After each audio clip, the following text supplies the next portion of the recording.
Okay, so the topic of this video is going to cover determinants.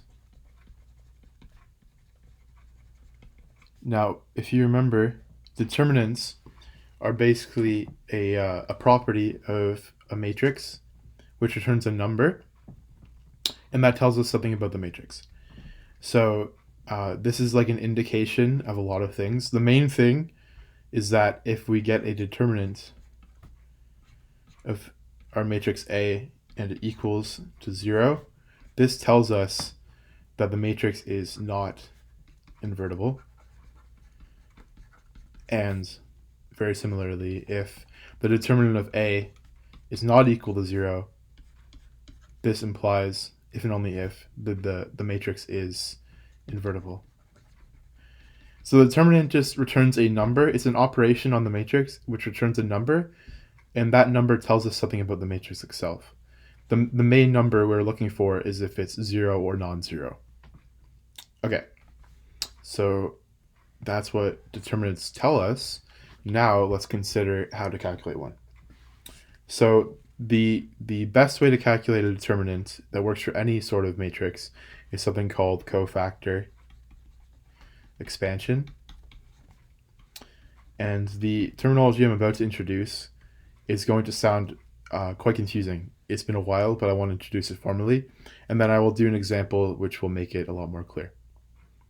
So to do a cofactor expansion, let's let A be an n by n matrix.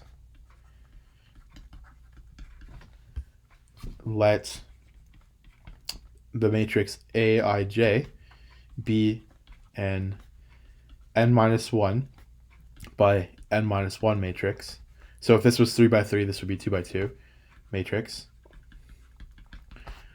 formed by deleting or ignoring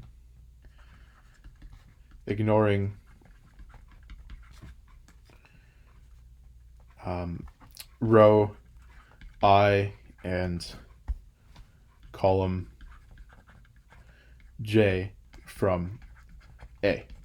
Okay, now that's two pieces of terminology we'll need to understand. Now the cofactor, which we will call let a Cij be the cofactor. Now the cofactor expansion tells us that Cij is equal to -1 to the I plus j determinant of Aij. And finally, the determinant of A is equal to the sum from j equals to 1 to n of Aij, Cij. All right, that's a lot of terminology and definitions in one. We will get into an examples, but I just want to quickly go over what this means. So what this means is that we start with a matrix A for which we want to turn the determinant. That's not easy to say. And how we do that is we form a smaller matrix, Aij, which, as we said, is one dimension smaller in the row and one dimension smaller in the column. And we do that by ignoring one row and one column. And then how we compute the determinant is to form multiple of these smaller matrices and to take the determinant of those following this formula here, these two formulas here. Okay, so these definitions don't really mean much until you can actually see it in an example. So let's take the example. Let's say our matrix A is equal to, let's just do a 3 by 3. I'm going to be very non-creative here.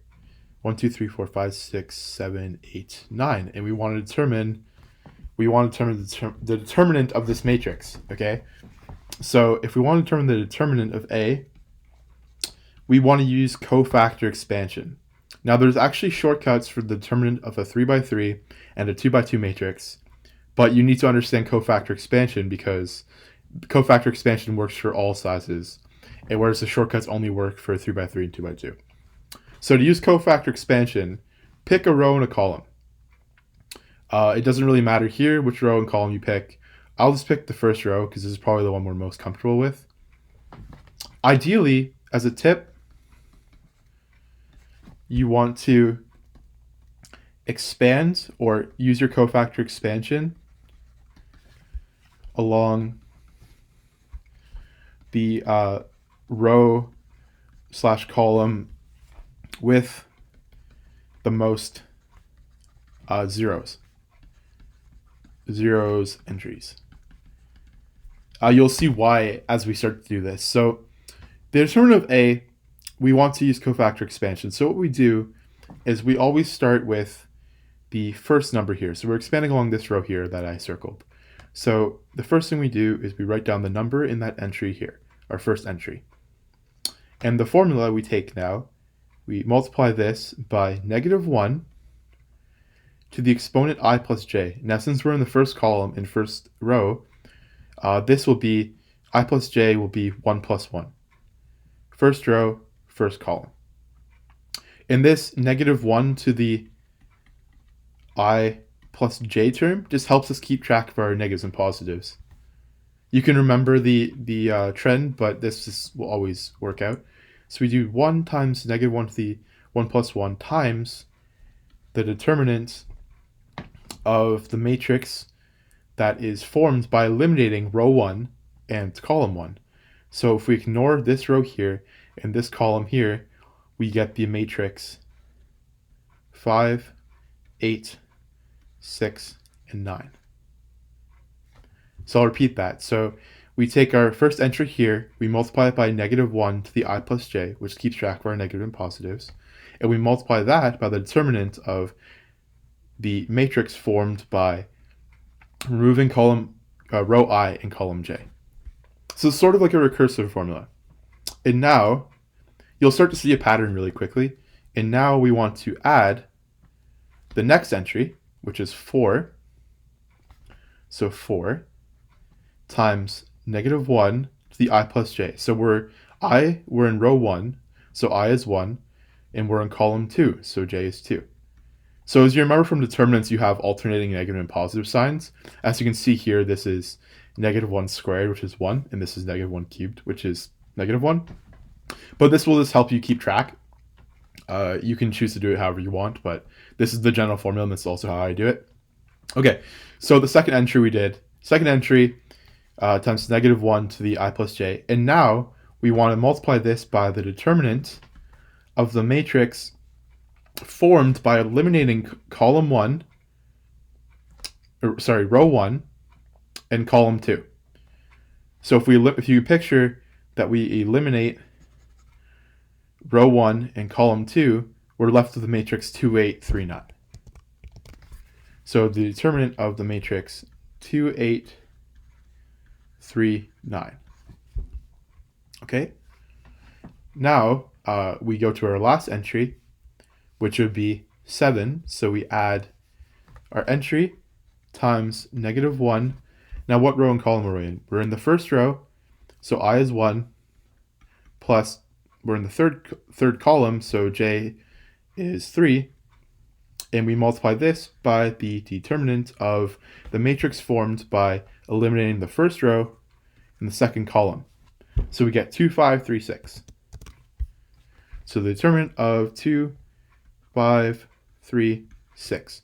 Now you can keep going and actually breaking down these matrices even further, but at this point I'd like to introduce the shortcut for 2x2s, because once you get to this point, if you know the shortcut for determinant of 2x2s, you can just compute this product, and that's your determinant of the 3x3. So the determinant of the 2x2 matrix, let's say A, B, C, D, is equal to AD minus BC. And how I like to picture this is that you go A times D, and then you subtract off B times C. So you form sort of an X figure here. And once we know that, we could compute the determinant of all of these 2x2s, and the final answer would give us the determinant of the 3x3. So whenever you start with the determinant, you want to use cofactor expansion to break it down to smaller matrices, and then go from there. Suppose we started with a 4x4. We could expand along any row or column, and we'd break it down into 4 3x3 matrices. And then from there, we would take our 3x3 matrices and do the exact same thing we did here and get a bunch of 2x2s. So we'd go from 4x4 to 3x3 to 2x2, and 2x2, easy to solve.